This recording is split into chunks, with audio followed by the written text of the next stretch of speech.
Shabbat Shalom à toute la communauté de Flag. Chers amis, quelques mots sur la paracha de Toldot, 6e section du livre de la Genèse. J'ai envie de m'attarder quelques instants avec vous sur ce mot de Toldot qui est traduit dans la Bible du rabbinat par histoire. Voici l'histoire d'Isaac, fils d'Abraham. Mais si l'on constate la racine de ce mot de Toldot, Yalad, qui signifie donner naissance, engendrer, nous permet de traduire ce terme par l'engendrement, le récit des engendrements. Et cette nuance est importante à évoquer car elle permet de réfléchir sur le sens de l'histoire tel qu'il est perçu dans la Bible. Le sens de l'histoire se voit à travers le récit des engendrements, alors que dans la conception des historiens, l'histoire, c'est simplement la succession d'événements qui ont une idéologie propre, alors que dans la tradition biblique, le récit des engendrements est celui d'une émergence, d'une identité qui va apparaître à travers donc le récit de ces engendrements successifs tels qu'ils sont évoqués dans le texte de la Bible. Ainsi,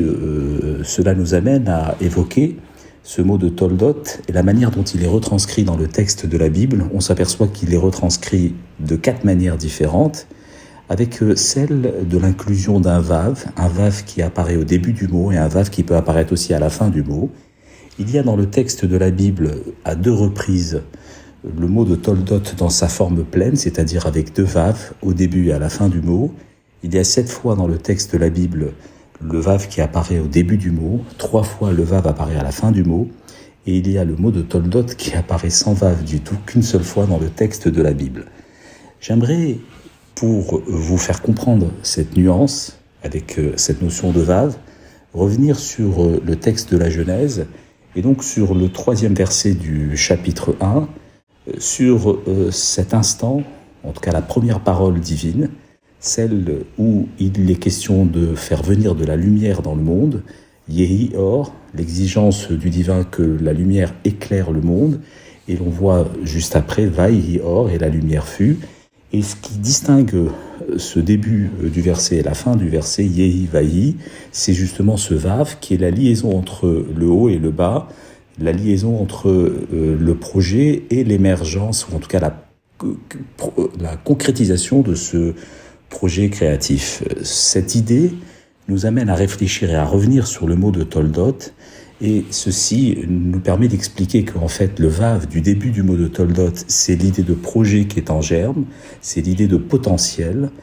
et le vav qui est à la fin, c'est l'idée de concrétisation, de la réalisation de ce potentiel ou de ce projet. Ainsi, quand la première fois que le mot Toldot apparaît dans le texte de la Torah, il apparaît donc dans la Genèse, toujours, chapitre 2, verset 4, c'est à la fin du récit créatif, et les Toldot Hashamaï ve'Haaretz. Alors là, le texte de la Bible du rabbinat traduit par « telles sont les origines du ciel et de la terre ». Donc on voit bien que là, le mot Toldot exprime bien la notion d'un sens, les origines, quelles sont nos origines. Et donc on voit que donc là, le texte en hébreu, le mot de Toldot apparaît avec 2 vav, un vav au début, c'est-à-dire que l'idée que le potentiel, l'idée qui était en germe dans la création s'est concrétisée, et donc on est à la fin du récit de la création. La deuxième fois que ce mot de Toldot apparaît sous sa forme pleine, il apparaît dans le livre de Ruth, chapitre 4, verset 18, et il apparaît justement à propos de Noémie qui va donner naissance à Oved et qui lui-même donnera naissance à Ishaï, qui lui-même donnera naissance à David. Et il est donc question justement de cette identité qui est en émergence, qui apparaît, et donc de la concrétisation donc de ce potentiel, de cette identité qui a pour but d'apparaître et qui apparaît donc par la naissance de la royauté de David. Ainsi, nous voyons que ce mot de Toldot nous amène à réfléchir sur le sens de l'histoire. L'histoire a bien un sens, et je vous encourage justement à aller chercher dans le texte de la Bible où le vav apparaît dans le mot de Toldot, à quel moment il apparaît qu'une fois, à quel moment il apparaît qu'au début, à la fin, et puis surtout, ce qui sera intéressant de voir et d'aborder, à l'occasion peut-être d'autres petits posts, c'est où le mot de Toldot apparaît sans vav du tout. Dans l'attente du plaisir de vous retrouver pour Kabbalat Shabbat, Shabbat Shalom.